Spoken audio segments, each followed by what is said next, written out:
Attam jirtu dhaggeeffattootaaf daawwattoota Kaffe Show. Kaffe Show'n torbanitti guyyaa tokko gaafa roobii keessummaa isin irraa barachuu dandeessu jedhee yaadu isinii qabatee dhiyaata. Har'a immoo biyya Ameerikaa, isteetii Minnesota, magaalaa Lakkuu, Oromoon immoo Oromiyaa xiqqoo jedhee kan waammaturraa gara keessan dhufaa jirra. Keessummaan har'a isinii qabadhee dhiyaachaa jiru. Nama biyya Ameerikaa keessatti guddatte afaan Oromoo immoo qulleessitee haasoftu. Aadaa sabichaa ba'eessa gootee kan beektu. Sadarkaa garaagaraatti biyya kana keessatti kan hojjette jireenya ishee irraa waan guddaa barattu jedhee kanan yaadu naman kabajuuf jaalladhu seenaa dagaagaa isinii qabadhee dhiyaadheera. Seenaa bakka nagaan dhuftee gara Kaffe Show. Ulfaadhu. Akkami? Nagaa galata Waaqayyo. Galanni gooftaaf haa ta'u. Seenaan biyya Ameerikaa keessatti guddatte. Afaan Oromoo immoo na caala qulleessitee haasofti. Barreessuu isaa beektaa, haasa'uu isaa beektaa, aadaa sabichaa beektaa. Attamiin ta'e kun? Kan dhiibbaa kana kan fide maatii kooti, keessumaa abbaa koo. Biyya kana keessatti warra jalqabaa sabii turee fi mucummaattiin biyya kana dhufee isa keessattis abbaan koo baay'ee aadaa isaa eenyummaa koo akka hin irraanfannee fi baay'ee narratti hojjeta ture. Kanaaf mana keessatti afaan Oromoo yoo naasee malee bishaan iyyuu fudhachuu hin danda'u. Waaw. Mana keessatti afaan Oromoo Mana keessatti guutummaa afaan Oromoodha. Wanti tokko afaan Ingiliffii jedhamu keessa makamuu hin danda'u. Garuu yoo ala baanee sababii akka hin qaanfanneef jedheetu alatti garuu Ingiliffaan haasofna. Afaan manaaf afaan alaa. Eeyyee akka kanatti ta'u. Qubee isaanis barsiise? Eeyyee qubee. Namoota gurguddaa wajjinii dur Oromoo community keessatti afaan barsiisa ture abbaan koo. Warra hiriyoota isaa warra naannolii hangafoota koo wajjiniin taa'ee baradhee qubee. Atamma haadha ijoollee lamaati. Ijoolleen kee immoo akkamii afaan? Ijoolleen koo inni tokko badaan dhaga'uu isheen tokko garuu dhageessi sirriitti hubatti garuu dubbachuu irratti rakkatti. Isa abbaan keessi godhin gooneef ijoollee keetii moo? Xinnoo ishee rakkinaan bira jira. Inni garuu amma ammaattiyyuu qubeen barsiisa ijoollee kana. Taa'ee seeraanii torbaniin afaan Oromoo hin baratuun isarraati.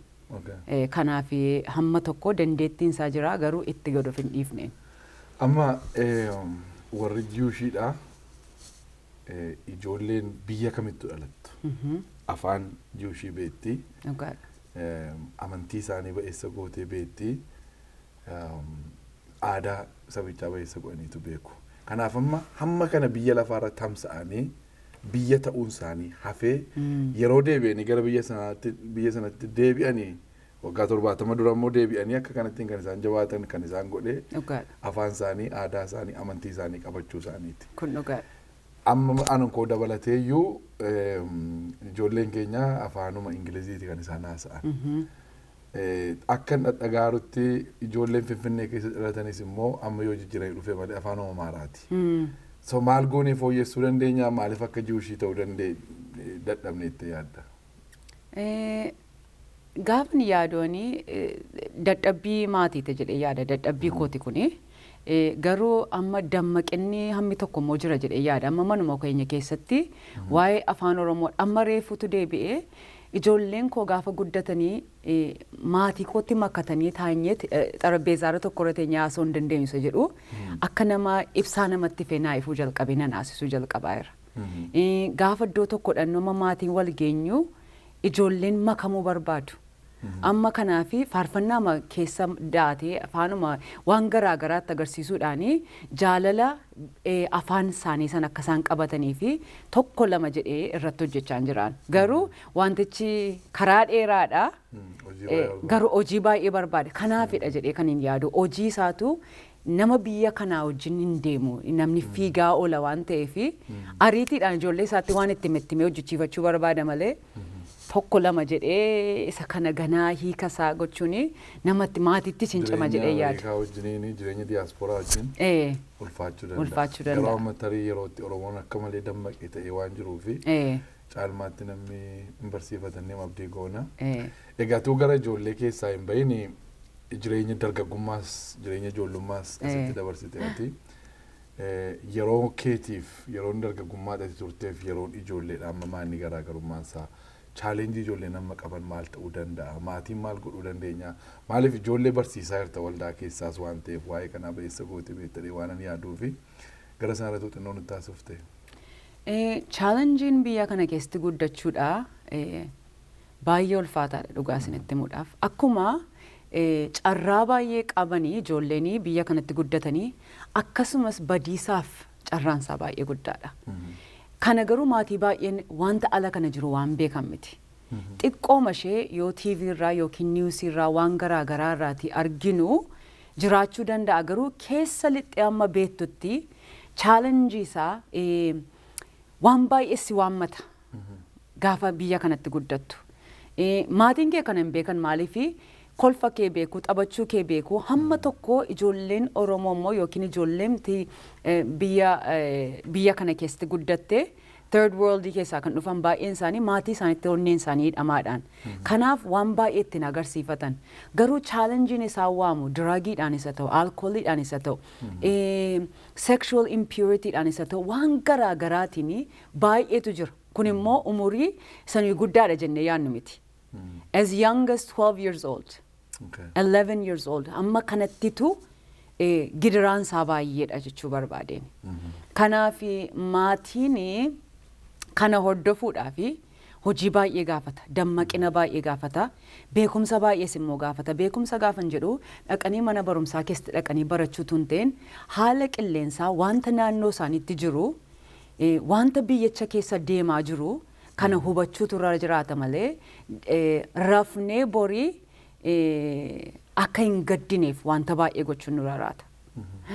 Amma maal fa'aa ta'a wanti ijoollee kana miidhu jennee yaadnu baay'ee sodaachisaadha jennee yaadnu wanti maatiin baruu irra jiru maal fa'aa jira?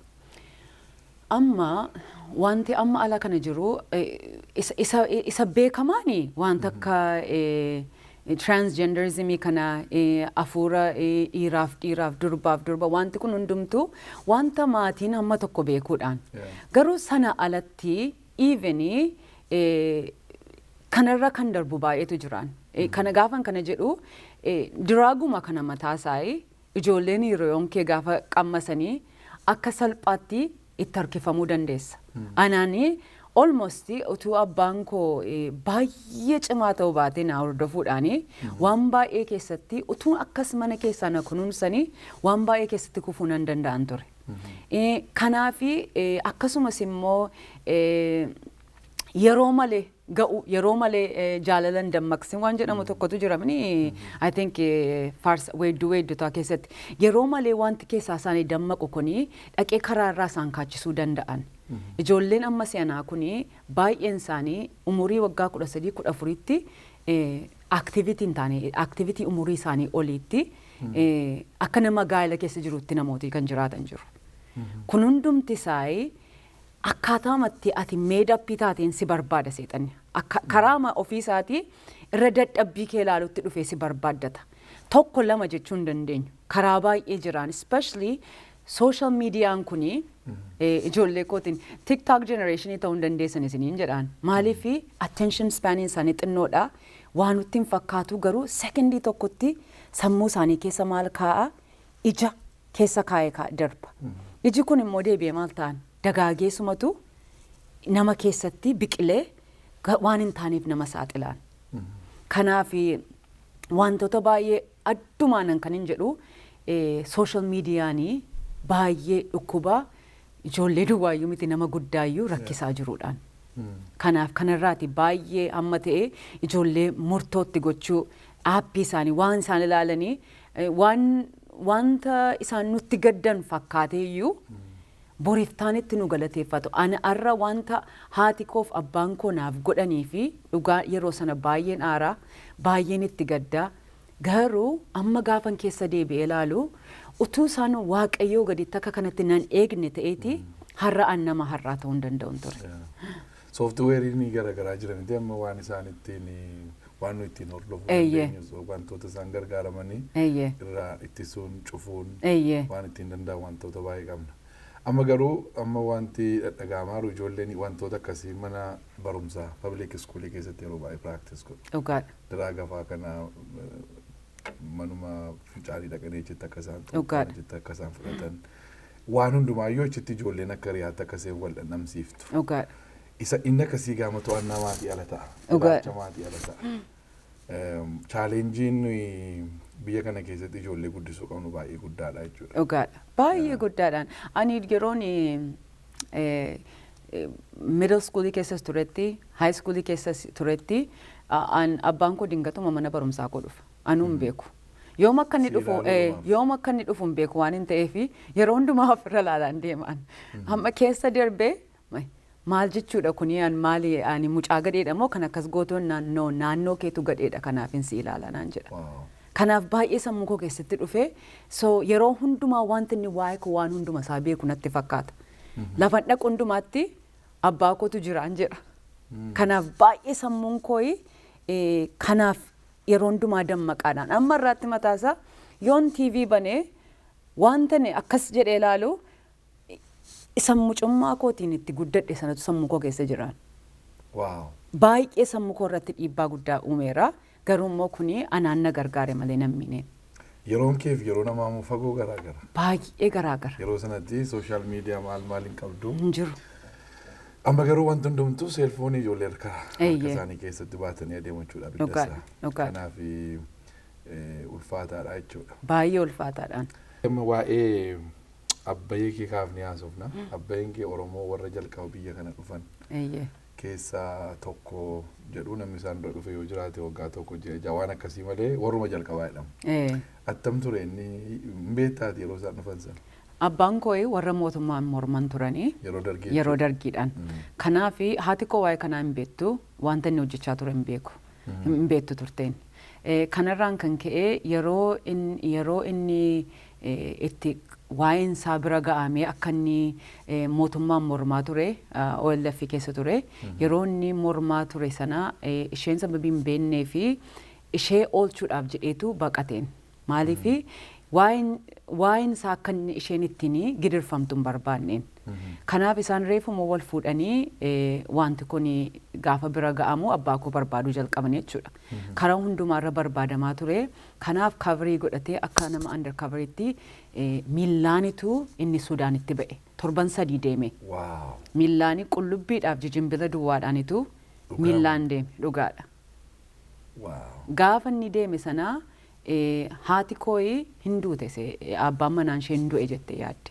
Hin beektu wanta ta'e. Wanta inni keessa tures hin beektu. Bakka naasuma kana isa booddee isheen qaban dhufanii mootummaanii hin qabanii mana hidhaa gara Gimbiitti darbatan dhaqanii. Gimbiitti geessanii. Ayiruma turan jechuudha. Ayira turan. Ayira turanii mana hidhaa Gimbiitti dhaqxee hidhamtee jechuudha. Anaan garaatti baatte. Kanaaf inni immoo gara Sudaanitti baqatee isheen hin duute isaan jedhanii inni immoo waa'ee isaa immoo inni hin du'e si dhiisee baqatee deemee du'eera jedhanii isheetti himan. Abbayyeen kee akka harmeen kee du'aniitti beeku. Akkasitiin waan baay'ee wal jala daddabarsamaa tureen garuu haati koo hidhaa turte. Haati koo hidhaa turte achittitu ciniinsuun isheetti dhufeen hamma kana hidhaa turte. Achitti namoonni isheedhaaf nyaata geessaa dudubbisaa turaniyyuu har'a magaalaa kana keessa jiru waaqayyo walitti naannesse. Kanaaf achumatti sidaan immoo achumatti ciniinsuu dhattee isa booddee dhufanii ciniinsuu sana keessatti hospitaala Ayiraatti fidanii jechuudha. Hospitaala Ayiraatti fidanii achitti an dhaladheen cinqii baay'eedhaan dhaladhee. Because gaasitti dhagaamu abbaan manaan kee sirraa badee sirraa sokkeera du'eera jedhameera reefuu haati ishee duutii kanaaf baay'ee cinqii keessa turte kanaaf an gaafanii dhaladhe sana maqaayyuu waan nama moggaastu hin beektu turte isa booddee duree nagaasaadha seenaa Getaachoo Dagaagaa jennee moggaafnaa seenaa abbaa isheerraan kan ka'e seenaan abbaa ishee jiraatee hafaatti fufaa. jedhaniitu maqaa kana naaf kennan. Attam ture Sudaanii kaasee jireenya isaanii? Sudaan keessa tureetu isa booddee utuma achi jiru kanaan jiru resettlementii argate Ameerikaatti. Resettlement argatee garuu akka nuyi jirru baree namni asiini abbaan koo afaan hiika ture warra German missionarytiif. Isaanii footoo erganii fi mucaan kee kana fakkaatti jedhanii wanta kana walitti fidanii jechuudha. Garuu ammayyuu waliin argine ammayyuu waliif hin barreessanii wantichi haadha kootiif rakkisaa ture haalli isaa jechuudhaan. Sababii ammayyuu nama barbaadamaa jirudha inni. So kana booddee inni biyya kanatti resettle godhee Ameerikaa dhufee Minisootaa dhufee jechuudha. Minisootaa gaafa dhufu gaafa yooni waggaa 1-2 isaa beeku malee 1984 keessa dhufee gaafa achi as ga'u nama haadha koo wajjin walitti nu fiduu barbaade. Isaa fi mucaasaa fi haadha manaasaa fudhachuu barbaade. Wantichi garuu mijachuu fi dadhabame. Mijachuu fi gaafa dadhabu karaa German missionaroota ammas xalaa barreessaa waan garaa garaa godha. Halkaniif guyyaa asii yeroo natti immoo beeluuf dheebuunsaa nu argachuu duwwaadha ture. Wanta hundumaa dhabee baqqaa'ee mucaa kootii fi haadha manaa koo argachuun barbaada jedhee hojii 3 hojjechaa barumsattis of deebisee jechuudha. Asiitii achitti nu quunnamuu yaalee finally nu quunnamee karaa warra Jarmaniidhaa biyyaatii nu baasuu barbaade haalli garuu hin mijawne. Kanaafi karaa Jarmaniidhaa warra kanaan dura haati koos wajjin hojjechaa turte innis wajjin hojjechaa ture walitti barreesseetu walitti deddeebi'anii carraan argamee haati koo karaa mana barumsaa Jarmanii hadhattu mucaashii qabattee achii walitti isin finnaasa jedhu dhufe. Maaliif karaa adda biraan hin jiru kun immoo gaafa baay'ee si'a baay'ee yaalanii gaafa nuyi Finfinnee dhufnee mucaan ture mucaa kee keessa deemuu qabdaa jedhaniin haadha kootiin kanaafi gara si'a 3-4 yaalte haati koo darbuu dadhabdeen finally isa dhumaatti waaqayyo isa gargaaru chancellor warri Germaniidha keessatti involved ta'e gara si'a 5ffaa irratti maamiin koo anaanii na fudhattee gara Germaniitti barumsaaf jedhanii waamanii achiiti ji'a 9 teenye almost waggaa tokkotti namoota akka ofii isaaniitti nu jaallatan namoota gurraacha akka kooti gurraacha akka haadha kooti 100 I don't know 1000 mailii keessatti iyyuu argamu ture. Naannoo sana garuu Jarman keessaa gaafa mucummaa xinnoo taane immoo wanti xinnoo nan dhagaa Jarmaniin gaafa dhattu baqqaayuma si nyaatu jedhanii akka kanatti nutti himu turaniin maaliif seenaan isaanii histiriin isaaniis gadheedha reesizimiin isaanii gadheedha nuuf garuu namoota waaqayyoo nuuf kenne eebba isaan nuuf ta'an dubbachuu hin danda'u afaan warra wajjin hin beekne wajjin iyyuu wal barreetu achi keessatti nu gargaaraa turan kanaafi karaa isaaniitu dhufne gara kanatti darbine jechuudha gara Ameerikaatti. Ji'a 9 turtanii? Ji'a 9 turre eeyyee. Amma fudhate egaa abbaan kee si arguudhaaf si falmee kee arguudhaaf? Anaaf abbaan koo ani jalqabaaf kan fan arge abbaa koo waggaa 8 ture. Waggaa 8 ture. Haati koos waggaa 8 argite. So waggaa 8 kaatee asitti guddatte? Asitti guddatte. Waaw. Yaa. Attam ture jalqaba sana Ameerikaa dhufuun abbaa keetiif? Jalqaba sana maali qofummaatu itti dhaga'ama ture gaafa natti baay'ee oduu baay'ee qaba gaafa waa'ee kanaa dubbatu jalaan kaa'amu maaliif waan mimmiyaa baay'eetu ture jaalalli Oromoo as tures jaalala addaatiidha. Maaliif waluma qabna turedhanii waluma wajjin nyaanna waluma wajjin dhunnaa waan qabnu walumatti finnaa wal jajjabeessina jedhanii baay'ee seenaa jaalalaa duwwaa dabarsan dhugaa dubbachuudhaaf. Kanaafi kan nuyi itti obsine walii keenyatti jedhu maaliif baay'een isaanii hundumtu maatii isaanii aladha. Tokkuma irraa jalaanitu ijoollee isaanii maatii isaanii fidatan maleessaati hundumtuu qoba galeessa tureen. Kanaafi yeroo jaalalaa yeroo miyaa yerootti waa'een Oromummaa fi waa'een jireenya biyyaaf hawaasummaa yeroo sana ture jedha yeroo hundumaa. So gatiin abbaan kee baasan kun akkati Oromummaa kee jaallattu akka afaan kee jaallattuuf dhiibbaa sirratti uumeera? Baay'ee dhugaa. Yeroon ana miti mucaan koo mataan isaa isheen hangafee jechuudha aara galfiini waa'ee akaakaa ishee yoo waa'ee Oromoo dubbattee akaakaan koo gatii guddaa baase waan ta'eef jetti. Seenaa Oromoo qoratti. Waa'ee Itoophiyaa kana wanta isheen qoratteen dhiyeessiniin jiru mana barumsaa keessatti. Maaliif dhiibbaa anarra darbee mucaa kottuu meeraan seenaa darbe baay'ee itti dabarsuun. Seenaan biyya kana keessatti immoo sadarkaa hojii garaagaraatti hojjetteetti. Sadarkaa manaajirummaatti hojjetteetta. Amma immoo sadarkaa dhaabbata liinkii jedhamu keessatti iyyuu hoogganaa isa guddaa taate akka isteetiitti hojjetaa jirta. Riisarchii godhee ilaaleen ture edaa dubartoota meeqatu sadarkaa hooggansaa irratti biyya Ameerikaa keessaa hojjetame persentii 31.7. Kana jechuun gara persentiin 70 iddoon sun dhiirumaan qabameera jechuudha. Isayyuu immoo tarii dhiira adiitiin baay'inaan. Seenaan immoo asitti yoo guddatte iyyuu nama magaalaa xinnoo Ayira jedhamtu keessatti alatteedha. Achii dhuftee garuu tokko gurraachummaan jira. Gurraachaan fakkaatatti garuu. Gurraachummaan jira, dubartummaan jira. So challenge amma kana keessa dabartee warra persentii 31 keessa galtee sadarkaa hooggansaa irratti dhufte. Akkati achi geessuuf maaltu si gargaare? Attamitti iddoo sanatti of arguu dandeesse? Want jalqaba kan jechuun of course Waaqayyo baay'ee na gargaare.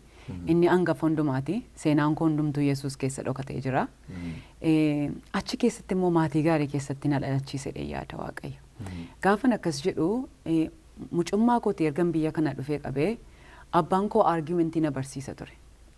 Kun bishaan miti jedhee as kaayetu maaliif akka inni ta'e argii godhii natti miinaan jedha. Hamma kan barsiisaan turre garuu waa'ee child psychology barateen. Asitti.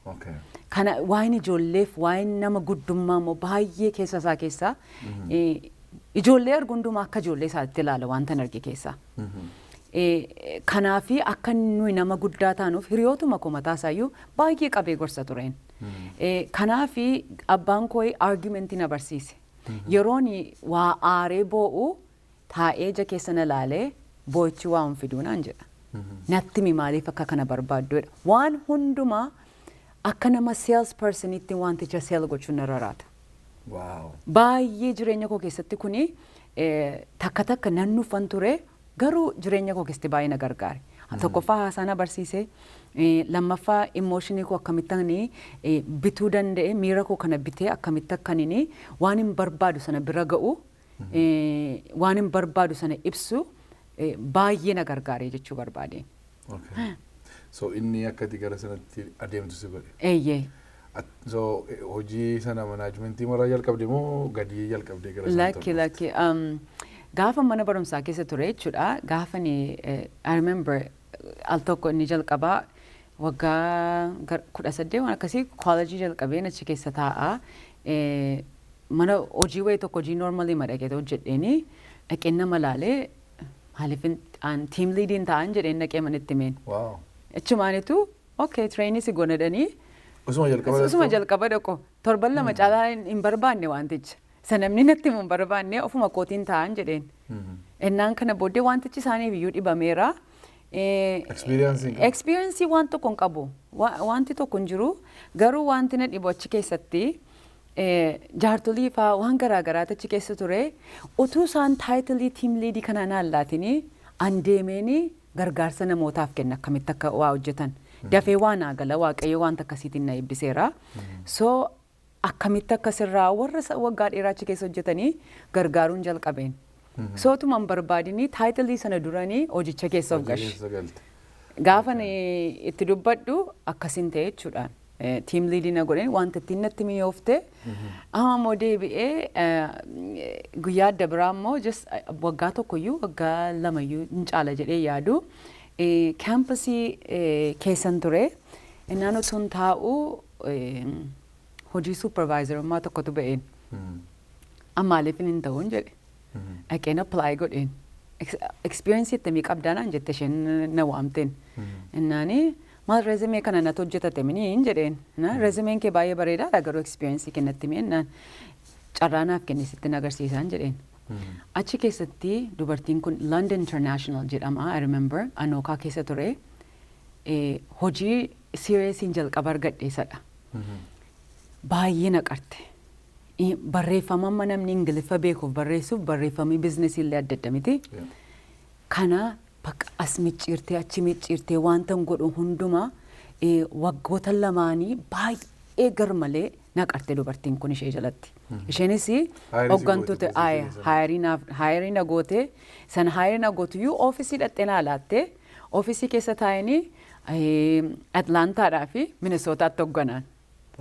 So kana keessatti supervisorii ta'e jechuudhaan waan baay'een baradhe ishee jalatti. Etuu muuxannoon qabaatiin carraa manaa kennee carraanaa kennee nan hojjedhaa jettee.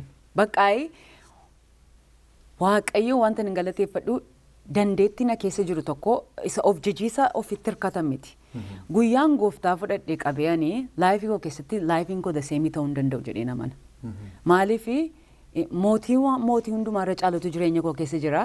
Kanaaf kun calaqqisuu qaba jedhee namanaan. Iddoo gadiitti of hin ilaaluun. So konfiidensiin kee kun amantiirraa dhufe jechuudha? Amantiirraa dhufe. Waaw. Yaa. Innas hojicha sii kennitee achitti si leenjifte? Hojicha na laattee achitti na leenjiftee bakka iddoon suni gaafa achitti gadhiisu sadarkaa maanajeriitti darbii Atlaantaadhaa dhaqee hojjedhu naan jette. Ennaanii ani achi deemuu hin danda'u jedheeni hojii adda biraa apply godhe jechuudha. Amma immoo hojii maanajeraanii apply godhe. Supervisoriin? Supervisoriin bakka nagee. Nageen jedhee. Maanajerummaaf immoo experience. Maanajerummaan immoo experience ni jiru. Wells Fargo naqeen. Wells Fargo gaafa dhaqu maanajerummaan arganneen garuu supervisor 2 jedhaniitu akka temporarytti na qaxaran. Baqqaayi temporary makanaan dhaqee of agarsiisa jedhee nan deeme jechuudha. Gaafan temporary kana supervisorii dhaqee hojjedhu wanti kuni cuuphaa bishaanii miti cuuphaa ibiddaatiin dandeessaa naan jedhe namichichi. Inna maal jechuu barbaaddeen jedhe wantichi badaa naan galleegaa yeroo san baptism by fire kan bishaanii miti baay'ee cima wanti kuni ennaani isa akkasii taanaan maarree faayiriyan iyyuu qabaan jedheen. Ennaan gaafa achi keessa seenuu ji'a ja'an taane kanneen maanajerii ta'e. Achumatti.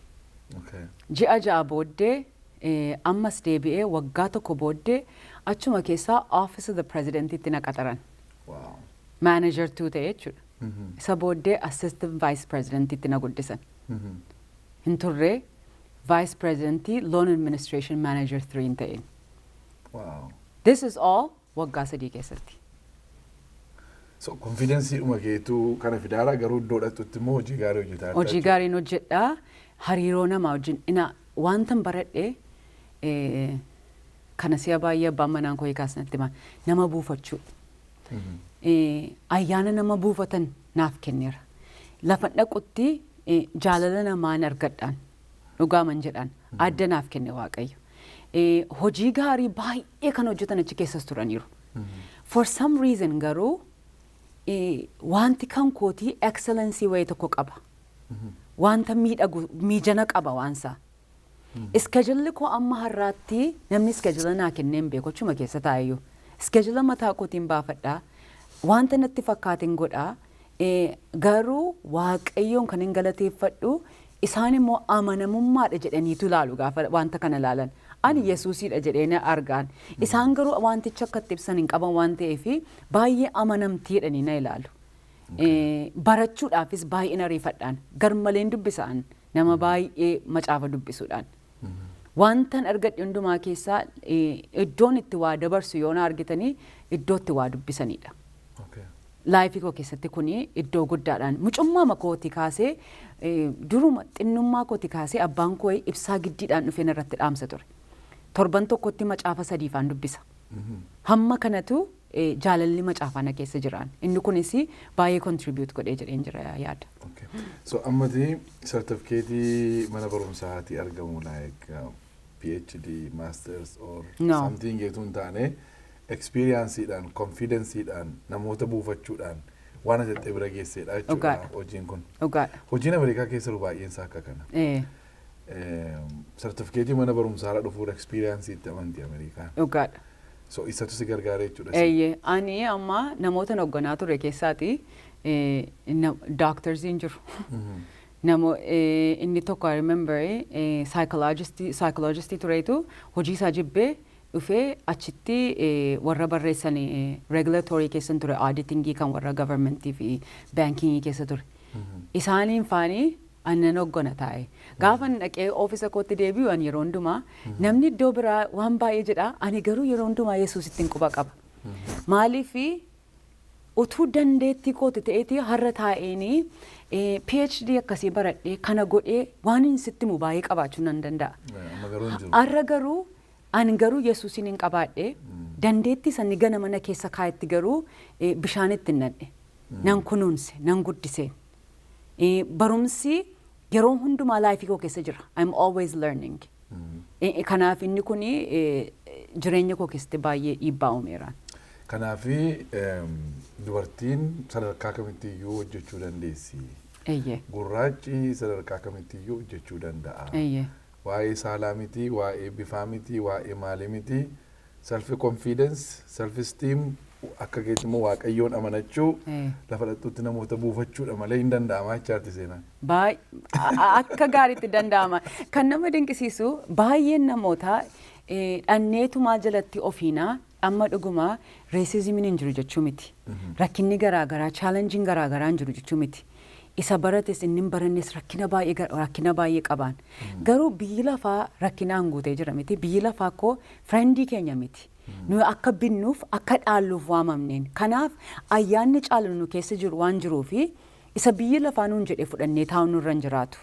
Yeroo hundumaa aggaamuun nurra jiraata. An dhugaaman jedhaa biildingiin keessaa hojjedhullee as keessaan hojjechuu barbaada jedhee sammuu koo keessatti fookas godhee achuma keessaan naqee hojjedhaan. Hamma kanatu even sadarkaa amma linkii bira dhufuutti iyyuu linkiin amma inni chaalenjii na godhe maaliifi city directorii ta'uudhaafi waan hin qophaa'e natti hin fakkaatu ture. Garuu gaafanii wanta kanatti seenuudhaaf jedhu baqqaa'ee hojii gosa tokkoof man fixadheen innaan abbaan manaan koo dhiisii naan jedhe. Dhiisii yookiin kottuuti biizinasii na wajjin hojjedhu yookiin irratti kadhadhu waan garaan kee bira jiru duukaa deemi naan jedhe. Innaan gaafa inni kanatti na jajjabeessu itti yaadee garuu egaa akkuma beennu gaafa galiin karaa tokko galu yeroo dhaqee cufamu rakkisaa ta'uu danda'a jedheenii sammuu koo keessatti yaaduu jalqabeen. Garuu moomentiin murtoo sana murteessee qabee laayifiin koo completely amma immoo adda ta'een. Manumatti na barbaadee dhufe hojiin kun anaan. Manumaa na waamanii. Utuun argatiin dhiiftee magaltee. Utuun hin argatiin hin dhiisee galee ji'a tokko booddee naa bilbilamee maalirra jirta nagaadhaa jedhee na gaafatamee isa dura linkiidhaaf konsaltingii waan garaagaraa nan godhan ture darbee innaan kottuuti hojii kana hojjedhu na wajjinii naan jedhamee waamame jechuudha. So director of operations godhanii na waaman link. Gaafan linkiin isayyuu itti yaada qoyyaa'ee jedheenii ji'a tokko guutuu irratti kadhadhee irratti yaadeenii isayyuu anaatu koora. Isa booddee hin barbaadda taanaan go for it yoon barbaaddu ta'e immoo of hin cinqiniin naan jedhe ammasii kaan. Isa booddee dhaqeen hojicha fudhadheen.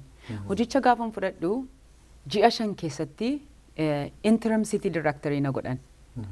Alaqaan koo national directory kan biyyoota hundumaa Ameerikaa keessa irratti ta'e nama adda biraatu qophaa'aa ture city directory kanaaf.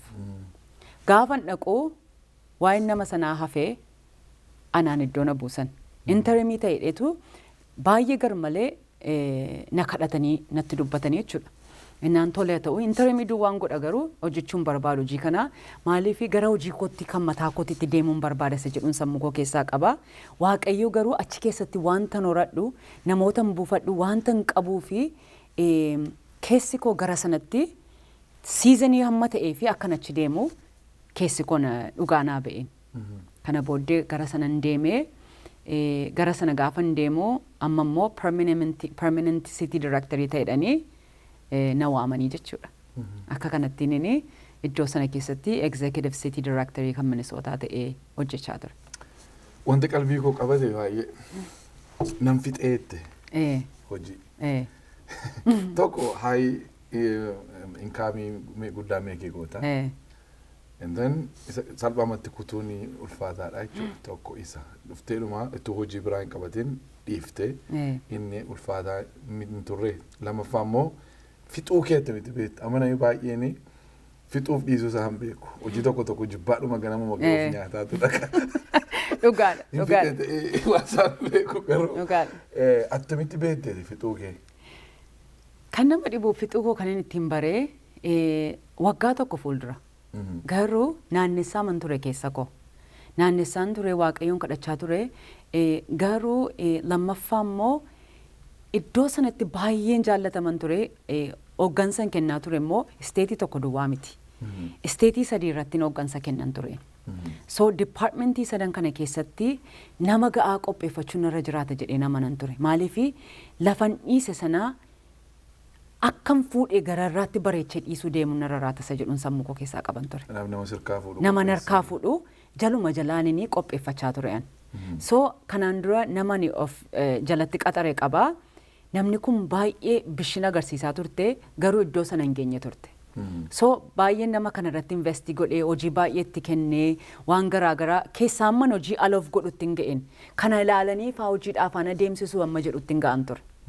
Maaliifi ofii kootiin akkamittiin kana dhiisee deema akka kana nama na jaallatu jedhee baay'ee sammuu koo keessa deddeebi'a ture. Finally kan akkan itti fixu na barsiisee yaada deemuu gaafan itti kaasu sadarkaa guddaatti promootii na godhan. Inclusion, Director of Diversity and Inclusion overall. Wanti kuni company adda biraadhaan acquired taane nuyi bitamne sadarkaa guddaarra geenye turre. Research garaagaraa nu jalatti hojjetama ture. Amma gaa iddoon dhufe kuni iddoo medicaliiti amma immoo. Doktoroota wajjinii Director of dhuguma isin jedhaa Center of Disease Control faa wajjin hojjenna turre. Hamma kanatu baay'ee guddatee tureen. Kanarraan kan ka'ee si guddifnaanan jedhan hin deeminii positionii kee geeddarraa kan itti barbaaddu positionii madda biraa yoo ta'ee fi ennaanii positionii attamiinaan jedhan. Gaafa isaan positionii kanatti himanii positioniin kuni wanta amantii koo faallessu wanta garaagaraaf keessaa qaba.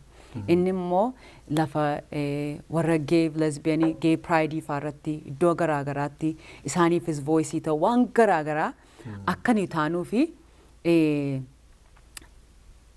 salary koo baay'ee ol kaasanii sadarkaa kana naaf kennan. Ennaan inni hin fudhadhuun jedheen. Hin fudhadhuun jedheeni bakka sammoo iddoo makee taa'inaan jedhan. Ennaan I'm sorry na keessa hin jiru integritiidhaanii hojii kana isiniif hojjechuu hin danda'u itti fufeen jedheen. Maashiniin isaa dhumeera bakka. Kana immoo yoon itti fufee tokkoffaa namni kan inni ittiin jiraatu isa horiirraa argatu yookiin paycheckii duwwaa miti. Iddoon barbaadu iddoon itti aggaamaa jiru kanarra darbeeraan. Sadarkaa diirektarummaa immoo mana sana keessatti hin barbaanne. Maal akka ta'e hin beeku garuu isa keessa kootti dhaga'ame kanaafi hamma har'aatti amanamaa ta'ee fi na geggeesseera waan ta'eef har'a ga'ee attamitti nagana waan ta'echi. I think waan baay'ee guddaa sirraa baraaranii yaada'anii tokko hojichi qaxaramtee hojjetaa jirta ati malee hojii kee miti oonarii miti jetu jechaaf oonii godhaan jirtu. Garuu utuun deeminitu hojiin kunii yoon deemee iddoon sila fuudhee ol ta'uutu irra jira. Itti fufuutu irra jira.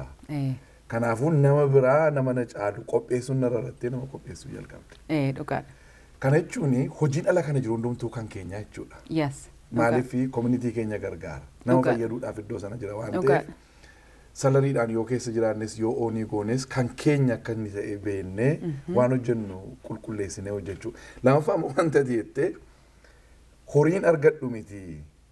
Hojicha hojjechuudhaa fi qulleessee ba'eessa godhee hojjechuudhaa yoon baadhee fixeera jechuudhaani. Inni baay'ee na barsiiseera. Kanaaf hojiin hundumtuu inni tokko isa kan biraatti nu dabarsee akkuma nama darajaarra deemu wayii gara itti nu geessudha malee bara baraan wanti nuu kennamu hin jiru jechuudha achitti. Hin jiru dhugaadha. Kanaaf amma namoonni hojii xinnoo hojjetaa jiranaaf akkamittiin hojii isaanii guddifachuu danda'u ofii keerraa kaatee yeroo ilaaltu. Gaafan yaadu tokko ofirratti investii gochuutu nurra raata. Namni waan baay'ee irratti investii godha ala kana. sa'aatii isaa. Sooshalii waan garaa garaa gaariidha kun hundumtu. Garuu ofii keenya irratti yoo investing goonu ta'e wanta keessa keenya guute sanaa barbaadu deemuun ga'ee keenya jedhee yaada. Dubbiin Waaqayyoo akkuma jedhu waa dhoksuun ulfina Waaqayyooti, waa barbaaduun immoo ulfina moototaati jedha. Nuuf barbaaduun nuuf kennameera. Nuuf rukutuun nuuf kennameera. Wanta nu keessa jiru sanaa kunuunsinee duukaa bu'uun ga'ee keenyaan. Kan baay'ee nu rakkisu kufuu, cabuu, failure isa jedhamu, fear of failure suni ilmaan namaa irratti baay'ee danqaa guddaa kan ta'e kanadha jedhee yaada. Failii gochuun biyya lafaarra jiraan. Garuu there is no failure, there is just learnings, opportunity dha mitiire. Opportunity sanatti wanta irraati yoo kufne yoo wantichi nu milkaa'uu baate boddeebi'ee guyyaan jiraan. Boddeebi'ee carraa haaraatu jiraan. Garuu nuyi miilla keenya fuunee hamma harka keenya waa itti keenyutti Waaqayyo waan eebbisu hin qabu. Kanaafi guddifachuudhaa fi ga'een keenya ofii keenya irratti investii gochuudha, barachuudha, gorsa fudhachuudha. Wanta tokkotu baay'ee natti tola jecha kana baay'een gargaarama. Dibati tola. Ogummaan garuu birriidha. Qabeenya horiidhaan argama. Ogummaa barbaadi biti jedhama maleessaati. Namni garuu ogummaa barbaadee bitachuun barbaadu. Wanta tolaa duwwaa barbaanna. Inni kun immoo laayifii keenya irratti yoo investiin goonu ta'e waan nu dhufuu hin danda'u jedhee yaada. Kanaaf namni hundumtuu carraa guddinaa qaba jechuudha. Akka gaariitti. Namni lafa jiru gara sattaanutti yeroo hundumaa hiixachuutu irra. Eeyyee. Vaaliyuu yeroo nuyi kampanii keessa jirutti aadii goonu iddoon keenya galiin keenya ol nuu ka'aa deemaa jechuudha. Dhugaadha. Macaafa qulqulluu keessaa Yooseftu na dinqaanaa. Yoosef ikkoo mana dhaatii ba'ee yeroo mooticha dura dhaqee dhaabatu hojiin isaa kenname akkoo abjuu hiikanii galuudha. Kottuuti abjuu mootiitti deebiidha. Inni garuu dhaqee hojii uummate.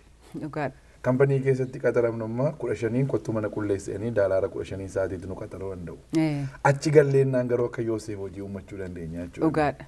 Amma inni abjuuchatti mee hiikasaa itti mee kanaaf namni iddoo kana taa'uun irra jiru immoo nama kwaalifikeeshinii or ulaagaa nama iddoo sana taa'uun irra jiru hundumaa itti mee waa waggaa 14 mootichatti gaafa himu namni iddoo kanaaf malu si jedheen. Yes.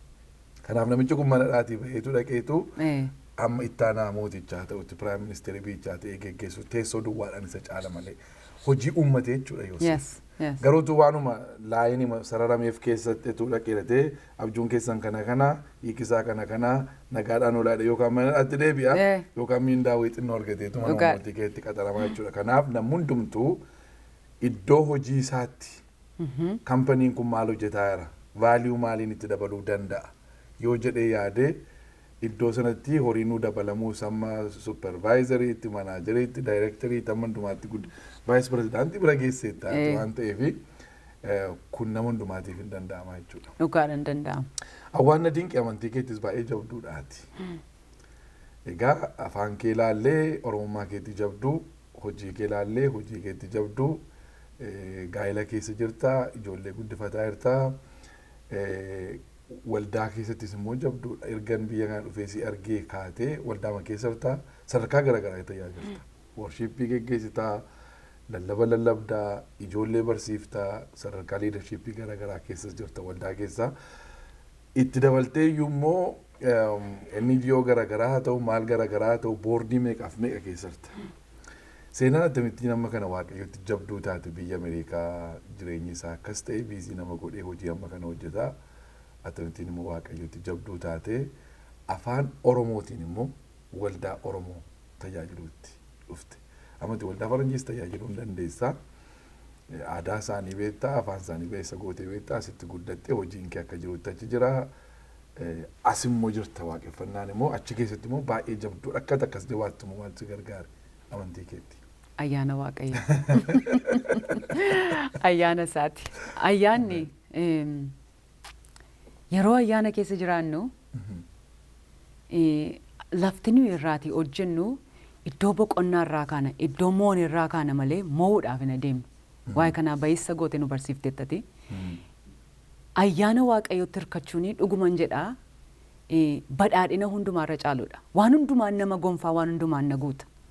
Anaan laayifii koo keessatti ayyaana isa Yesuus jedhamu kana ergan argadheeti laayifiin koo ofii koo takkaa of keessa waa barbaadee hin beeku. Maaliifi wanti gaariin tokko iyyuu keessa foon keessa wanti jiru hin jiru miniire hundumtuu ayyaana isaatiin. Kanaaf anaan ayyaanni Waaqayyoo erginaaf galee ayyaana Waaqayyoo keessa taa'ee dubbii Waaqayyoo gaafan qoradhu, ayyaana Waaqayyoo keessa taa'ee gaafan kadhadhu, jireenya fayyeen jireenya mo'een hin jiraadha malee isaati Waaqayyoof gammachiisuuf yookiin irraa fayyina koo argachuudhaaf miti. Sababiin fayyeef sababiin wanti argadhe kun Yesuusin naaf galee fi laayifiin koo kuni laayifii nama dadhabaa miti. Yeroo hundumaa laayifii nama jabina qabuudhaan Kiristoos keessatti sababiin hirkadhee jiruuf.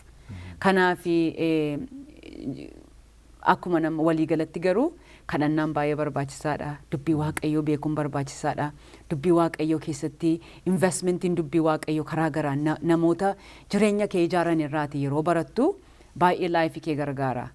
Waan tokko sii kaasuudhaaf nan yaadadha amma waggoota dheeraa dura gaafati konferensiidhaaf dhufte biyya kana keessa jiraattu turte baay'ee dubbii Waaqayyoo baay'een jaalladha. Akka lallabusi umurii yaangiitti gaafanii hiikaa wajjin wal barree waggaa 16tti namni tokko ergaa kana natti dubbateera. Ergi gaafa sanaati laphee yoo keessa waa'ee wangeelaa baay'ee na boba'aa ture. Gaafan si argu lallaba kee ati yaadatta ta'e hin beeku garuu ani ati yeroo sana luban turre kaffeen jedhe ani ayyaana sirra jiru kana dachaa laman barbaadaan siin jedhe enna siifa ta'u seenaa koonaan jettee na hammatteen an gaafa sanaa qabee wangeela lafan keenya. Mana kootti galee jireenya koo keessa kan jiru wangeelatu jireenya koo ijaare, wangeelatu gaala koo ijaare, wangeelatu mana koo utubee jiraan.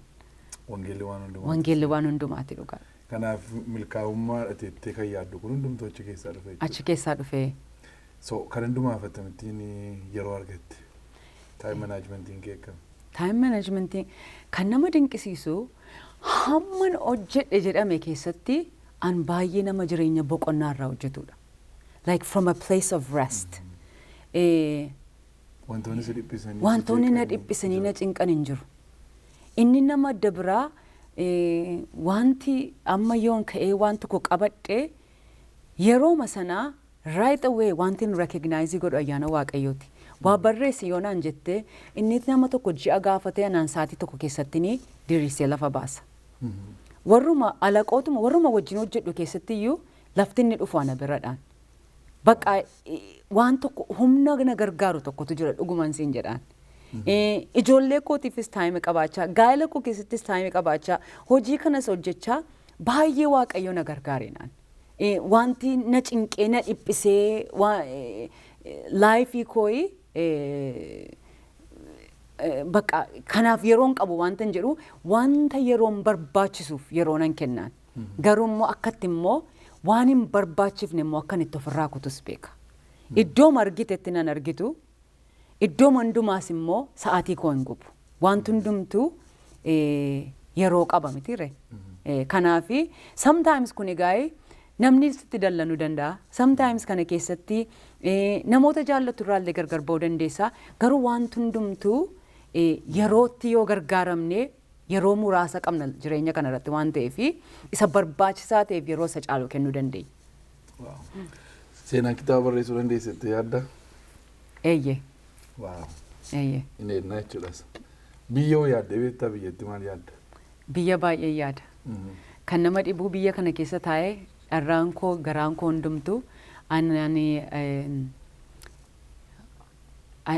gaafan yaadu lapheen koo baay'ee biyya na jira. Dhiibbaa qajeelummaa dhaloota jiran irratti uumuudhaa fi keessa koo keessa waan baay'eetu jira.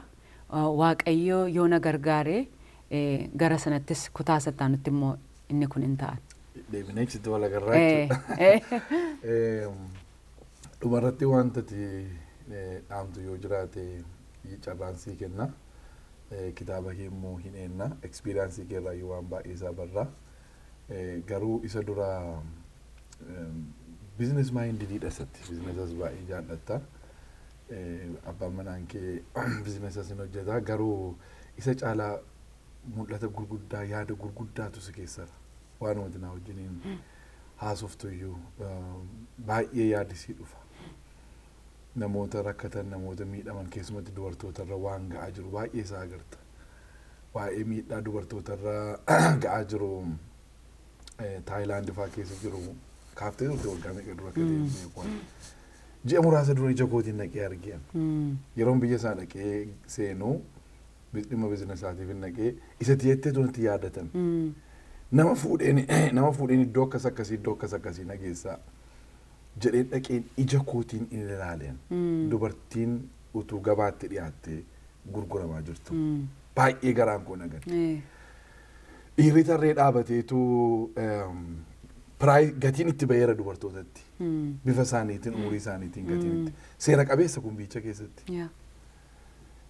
Warri kaan hoteela gurguddaa keessa, warri kaan immoo istiriitii dhumarra nam'aniitu taa'u. Qullaa isaanii wayyaa xixinnoo uffatanii taa'u. Gatiin isaanitti ba'ee jira. Baay'ee gaddee garaan koo gaafan kanaan godhan. Innaa namicha sana na fuudhee dhaqanii gatiin isaanitti ba'eeru gatii gurguddaadha baay'ee. Gatii kan hundumaa ofii fudhatu hin jee noo komishiinaan hojjetu isaan naan jedhu. Isaan baay'ee horii xinnoo fudhatu. Dhiirri supervaayizariin isaan bira dhadhaabateera. So